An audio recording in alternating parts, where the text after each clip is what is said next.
여러분 안녕하십니까, 진성호입니다. 결국 문재인 대통령도 손을 들 수밖에 없었습니다. 시장을 이길 수 있는 정치인은 그리 많지 않습니다. 특히 지금처럼 경제가 어렵고 자영업자들이 신음소리가 들리는데 언제까지 청와대가 고집만 부리겠습니까? 자, 이 부분에 대해서는 저는 나쁘지 않게 보고 있습니다. 청와대가 드디어 주 52시간 적용과 관련해서 300인 이하, 그러니까 50인에서 299인까지 종업원을 둔 기업 대상 주 52시간 적용과 관련해서 계도 기간을 부여하는 방안을 포함해서 보완책을 마련하고 있다고 밝혔습니다. 어제 청와대 일자리 수석이 밝힌 내용입니다. 자, 이제 문재인 정부도 너무나도 힘들어가는 대한민국 경제에 대해서 고집을 꺾기 시작했습니다. 그렇지만 너무 늦은 것 같습니다. 진성호의 융단 폭격 시작합니다. 문재인 대통령의 경제 참모들을 융단 폭격하겠습니다.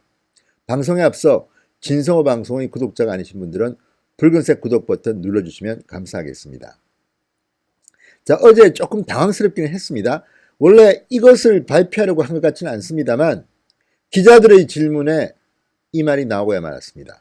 중소기업들이 52시간, 주 52시간제에 무리 없이 적용할 수 있도록 처벌을 유예하는 방안, 그러니까 완충기간을 두는 방안을 청와대가 검토하겠다고 밝혔습니다. 황덕순 일자리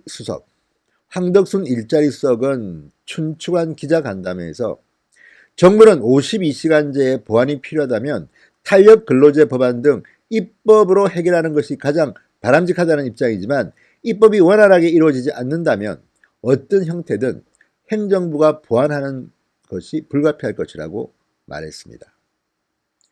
항복한 겁니다.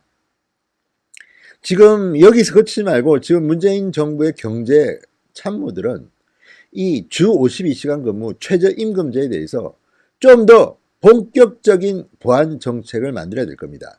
그리고 입법에 맡겼다고 하지만 지금 민주당과 한국당 그리고 정의당 각 정당마다 이 문제를 보는 시각이 굉장히 복잡합니다. 그리고 지금 대한민국의 국회가 일을 하는 국회입니까? 제대로 뭔가를 만들어내겠습니까? 전부 다 자신의 지지자들한테 볼모로 잡혀 있습니다. 그 바람에 대한민국 국민들은 경제 때문에 눈물을 흘리고 있습니다.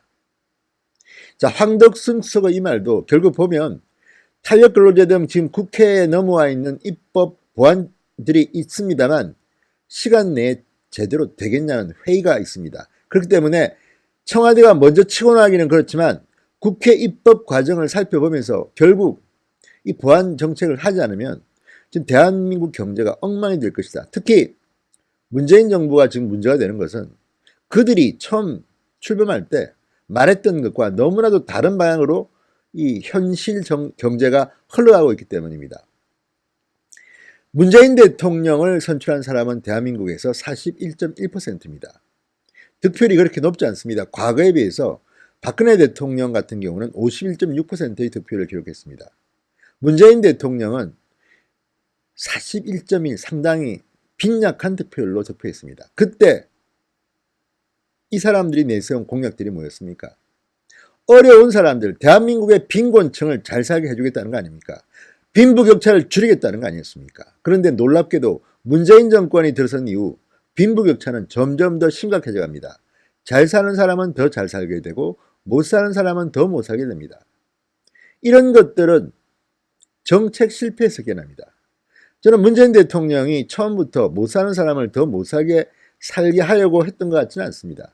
그렇지만 너무 무능해서 현실 경제를 너무나 잘 몰라서 내놓는 경제 정책마다 구멍이 나고 결국 성장률은 퇴보하고 국민들은 점점 살기 힘들어져 하는 겁니다. 오히려 이런 식의 경제정책은 지금 현재 부가 있는 사람들한테는 안정적일 수가 있습니다. 그렇지만 이런 무능 때문에 많은 국민들은 지금 고통을 겪고 있습니다. 특히 시장 상인들, 식당 주인들, 미용실 운영하시는 분들, 우리 주변의 이웃들이 지금 못 살겠다고 아우성입니다. 현실을 무시한 이 정책들, 그냥 탁상공로로 만든 이 정책들 때문에 지금 국민들은 난리가 난 겁니다.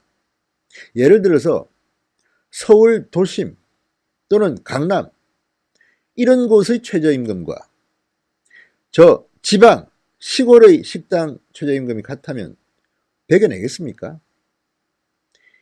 상식적으로 이 사람들은 뭔가 본인이 이걸 했다는 티내는 일에만 집중하지 현실 경제가 어떻게 돌아가는지에 대해서는 관심도 없고 실제로 문제 해결 능력도 떨어지는 게 아닌가 싶습니다. 뒤늦게야 이렇게 지금 주 52시간 근무제 하겠다. 최저임금제도 최저임금 급격하게 내는 것을 지향하겠다. 선거공약이든 시간당 10,000원 당분간 포기하겠다. 이게 다 시장에 손을 든 겁니다. 문재인 대통령이 항복하고 만 겁니다. 왜 문재인 정권의 경제 참모들은 대통령에게 쓴소리를 하지 못합니까? 바로 그 점이 문제입니다. 왜 장관들이 주도적으로 이 경제를 뚫어내지 못하고 청와대의 지시만 받으려 합니까? 청와대에 건넜던 정책들을 실현하다가 지금 국민들이 도탄에 빠져 있다는 것을 왜 모르는지 모르겠습니다. 자, 황 수석은 이렇게 말합니다. 앞서 300인 이상 대기업에서 52시간제를 적용할 때도 계도기간을 둔 바 있다. 내년 시행 대상이 되는 300인 이하 기업은 300인 이상 기업보다 더 어려운 상황이 생길 것이다. 실제로 대기업들은 자본도 있고 이런 것들을 감당할 만한 여유가 있는 사람들입니다. 그렇지만 300인 이하의 중소기업들이 이걸 과연 감당해내겠습니까? 지금 작은 중소기업들이 다 해외로 빠져나갑니다. 우리나라 같은 곳에서는 이제 더 이상 공장 짓고 일 못하겠다는 겁니다. 이런 것들을 모를 리 없는데 아니 경제는 수치 아닙니까? 통계가 나오고 늘 바쁘게 들어가는데 이것들을 현실에 반영하지 않고 그냥 청와대가 시키는 대로 일하는 경제관료들이 제대로 된 경제관료들 맞습니까? 자, 황 수석은 이어 탄력 근로제가 입법이 되지 않을 경우 교대제 근무 기업 등은 단기간 내에 생산 방식을 개편하기 어려운 측면이 있을 것이다. 계도기관 도입 등을 포함한 보완 방안을 행정부가 마련할 수 있을 것이라고 말했습니다. 이것도 너무 늦어지면 안 됩니다. 경제는 타이밍입니다.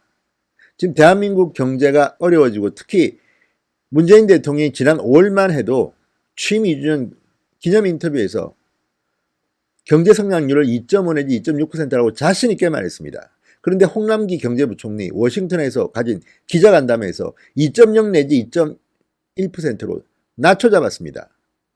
불과 5개월이 안 된 시간에 이렇게 경제 성장률이 떨어지는 건 왜입니까? 문재인 정권의 경제팀이 무능해서 아니겠습니까? 그런데도 이들은 자리를 지키면서 계속 일을 하고 있습니다. 이것도 이해가 안 됩니다. 자, 늦어도 12월이 되기 전에는 보완책이 나와야 합니다. 시간이 없습니다.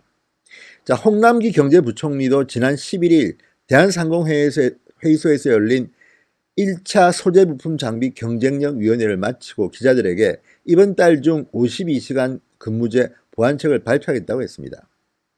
이달 중, 그런데 이것도 청와대와 서로 의견 교환이 안 되는 것인지 말이 조금 다릅니다. 어감이 조금 다릅니다.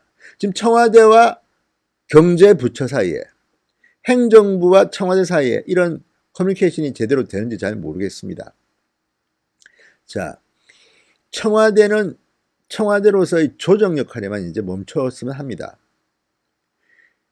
최운열 민주당 의원이 말했듯이 이제 좀 더 많은 것들은 청와대가 각 정부 부처로 이완해줘야 됩니다. 처음 출발할 때는 인수위원회가 없었기 때문에 청와대가 급하게 마음대로 했다면 지금은 2년 반이 지났습니다. 이 정권이 출마한 지 지금 이제 터닝포인트 절반이 됐습니다. 그런데도 아직도 이렇게 아마추어 같은 식으로 경제를 운영한다는 것은 있을 수 없는 일입니다. 결국 문재인 대통령이 52시간제, 최저임금제 다 시장에 손을 든 꼴이 됐습니다. 그렇긴 하지만 이번에 이 황 수석의 발표는 잘했습니다. 이렇게 미리 발표를 해야지 기업들이 조금은 안도를 합니다. 만약에 이거 제대로 못해서 당장 내년부터 이렇게 밀어붙이면요. 이제 중소기업들 문 닫는 기업이 속출하고 해외로 빠져나갈 겁니다. 국내 일자리는 양질의 일자리는 다 공중에 떠버릴 겁니다. 정말 경제 문제는 심각합니다. 전문가들이 나서고 청와대는 뒤에서 좀 듣기만 하기 바랍니다. 지금처럼 청와대가 밀어붙여서 대한민국 경제가 망가졌다는 이런 비판을 문재인 대통령이 듣고 있는지는 모르겠습니다. 진성호의 윤단 폭격이었습니다. 여러분 감사합니다.